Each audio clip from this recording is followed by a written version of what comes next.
boss, nandito tayo ngayon para mag-unbox ng heavy duty gas stove stand rack. Nakuha lang natin siya sa Shopee ng 1,699, almost 1,700 lang mga boss. Kasi para may lagayan tong ano natin, double burner. Hindi kasi pwede itong laging may initan yung pinaka-drawer natin dahil hindi naman siya marines. Kumbaga, in-order lang natin siya sa online. Kasi yung pag nagluluto tayo dito mga boss, yung double burner natin, mainit. Ito, mainit yung portion na to ng cabinet natin. So, umorder tayo nito para hindi siya madaling mag-moist o masira yung cabinet natin. So, i-unbox na natin mga boss. Ano natin patagalin. Check natin. Unbox natin ito mga boss.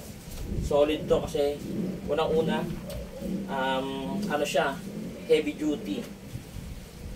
Kaya pag mag-order kayo online, make sure nyo lang yung mga review is magaganda. Check natin to.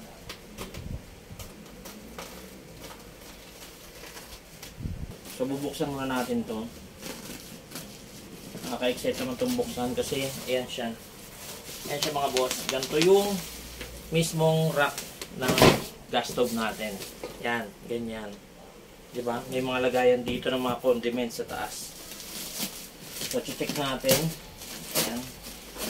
Para makita natin lahat. Kung gaano ba ka-quality yung ginamit ditong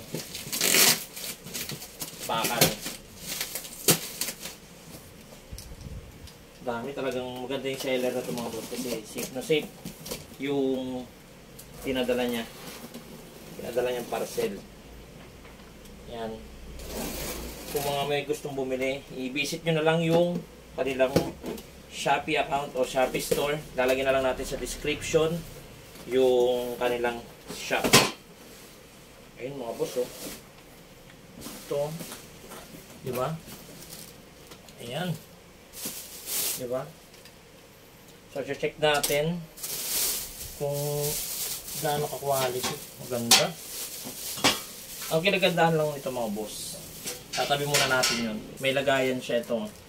Yan. Meron siyang patungan ng mga gasol. Kumbaga, hindi ka na mahirapan mag-usog-usog. Meron siyang gulong. Tapos meron siyang stand.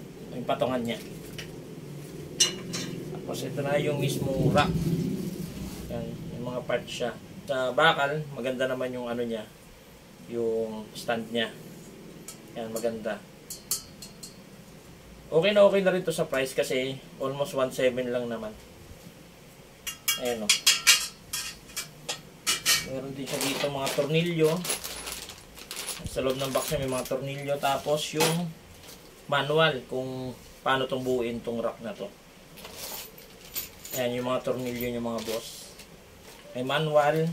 May mga tornilyo siya. Ayan. Halos kompleto lahat. Sa damage, yung box naman wala naman siyang damage yung box. Okay na okay. Check pa rin natin kung may mga bali ba o natanggal yung welding. So far wala naman tayo nakikita. So meron pat nito. Ayan, yung pinaka parang lagay niya ng condiments sa ibabaw to mga boss. Ayan. Ito, yung mga bracket niya. Ayan.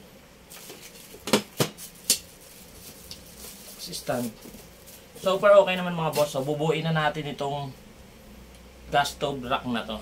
So let's go.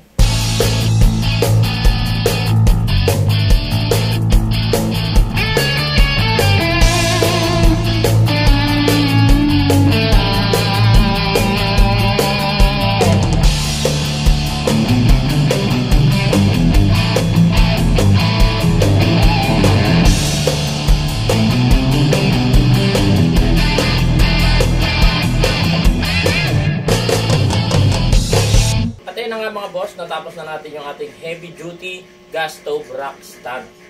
So sa mga gustong mag-order online, ipopost na lang natin sa description o kaya sa comment section at ilalagay na lang natin din sa screen yung mismong online shop ng Shopee ng seller. So ayun lang mga boss, napakaganda at sulit na sulit pag kayo bumili ng ganito. Ayun lang, maraming salamat mga boss.